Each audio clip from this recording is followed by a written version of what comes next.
So we've done the War Room. So you've kind of heard what I've got to say about it. What are you thinking? Rob Font against... Hang on a minute. The former featherweight champion and one of the greatest of all time, Jose Aldo, against Rob Font. It's only 2 syllables as well. You can't really Should go with his name Robert. out. Robert Font.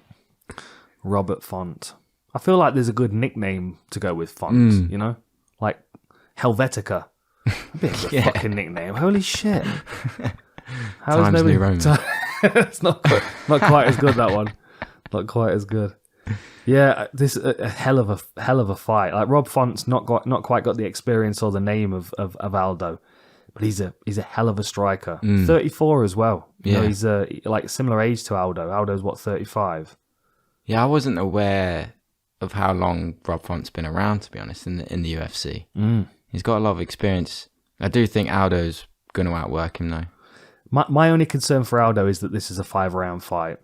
And my concern when he was a featherweight was always that he would need to take a round off at some point. Like he would always work hard for 20 minutes and then take a round off. Like against Hominick, it was the 5th round.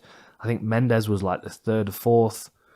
Like he always needs that moment to just kind of like regroup himself and like reserve some energy. And that's the point of difference in this fight with Rob Font, because if you like that last fight against Garbrandt, where he came through a rough early patch and then was able to start pushing him back with pressure. Never seems to struggle with conditioning. Like you've got to think he's sparring with Calvin Kattar, who's going to push him all the time. I think Aldo's got to hurt him. Because the other thing as well, 5-round fight, I don't think he's going to want to grapple too much. No. It's just a waste of his energy. Yeah, I'd like to see Aldo win because I'd like to see him have that one more run at the title. But if he doesn't do enough damage in the first 2 rounds, I think Rob Font can kind of walk him down and be a real problem. What was your pick? How have you got it? I picked Aldo. Did you? Yeah. Yeah, I think because you were saying he's quite heavy on his front foot as well, and I know obviously Aldo's leg kicks are brutal. Wicked low kicks. Yeah.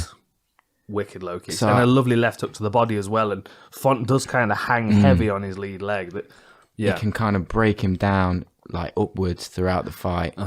I think Aldo's going to outwork him. But like you said, because of the weight change, and this is the first...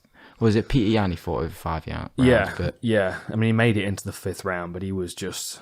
I literally thought that was the last we'd seen of him because you know that was his 3-fight losing streak. He lost to Volkanovski, lost to Moraes, and then went in for the title shot against Peter Yan, and he just didn't have enough to stop him. That was the thing. Is like Peter Yan's going to get to you over 5 rounds, so you've got to do something to him in the early rounds to slow him down, and he wasn't able to against Peter Yan. He might be able to against Rob Font, but the question is, can he? And if he doesn't, that's when Rob Font might just take over from the 3rd round, and Aldo might just get cooked. He might just get walked down and beaten up. It's a I mean, like I'm picking Aldo because I think he's a much sharper striker. His takedown offense is wicked. You know, good left up to the body, good low kicks and stuff. But there is that question in the back of my mind, and the question is like, how does his conditioning hold up?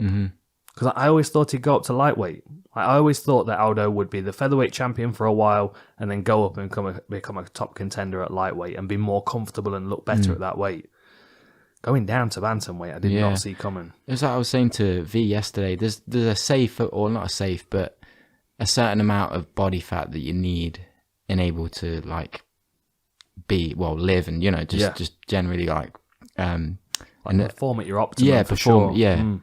So I think, like you said about the conditioning, maybe that lack of like body fat, and you know, maybe that will, show in the later rounds. And that's a bit of protection as well. Yeah. I mean, I know that I know that Roy Nelson's not a good example to use for things, but he took a lot of shots because he had the body fat to cushion him. You know, like it there is a benefit to having a little bit.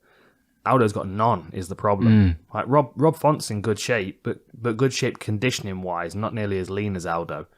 Aldo's very, very sharp and very quick, but I do think there's a cost to that over the time. Which way are you going then? You going Aldo? I'm gonna go. I think I've changed my mind. Have you? Yeah, I have. Yeah. No, I'm gonna stick with Aldo. Stick with Aldo. I'm gonna stick with Aldo. I'm sticking with him. I'm sticking with Aldo. Yeah. King of Rio.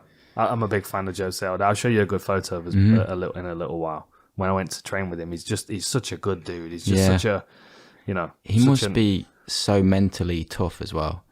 Just based off like the losses he's had, like the McGregor, obviously. Yeah. And then the Peter Yan fight, and he's still come back He's still at the top. Yeah. Very impressive. Yeah.